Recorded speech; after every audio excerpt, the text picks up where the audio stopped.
Firstly, most of us are very worried about looks. How will the person look? So first check in your horoscope. If your 7th house has moon or Venus or both in the 7th house, then the person can have softer looks. The person will be good to look at, maybe beautiful, and maybe of fairer color, whatever your standard of fairness may be. At least in your society, in your community, the person may be regarded as fair. And because moon and Venus are also there, especially if they are in good dignity, the person may also have very rich taste in life.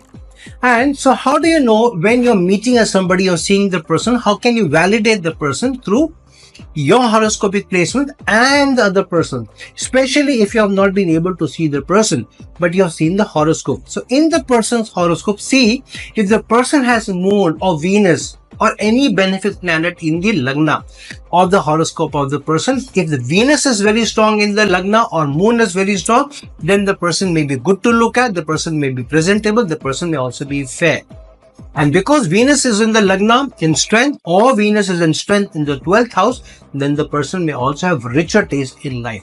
Then what is the more intelligent, wise way?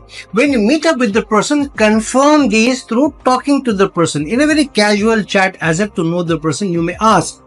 Of course, when you look at the person, you will know whether the person is good looking or not. But to know the taste of the person, you may ask the person, are you interested in brands, or what kind of clothes do you wear? What kind of things what kind of taste do you have?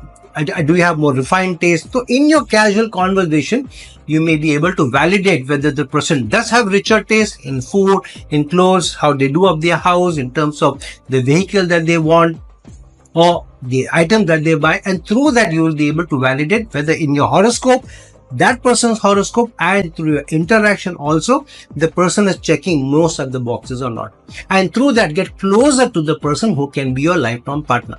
But what if the person is not fair or not going to be fair? For example, Saturn and Venus in your 7th house, which means the person may be beautiful, but the person may not be very fair. The person may be wheatish, or maybe slightly or one shade darker, or maybe more shade darker than you. Then you will have either Saturn and Venus in the 7th house in your horoscope, or Saturn in some way aspecting the 4th house or the lagna as well.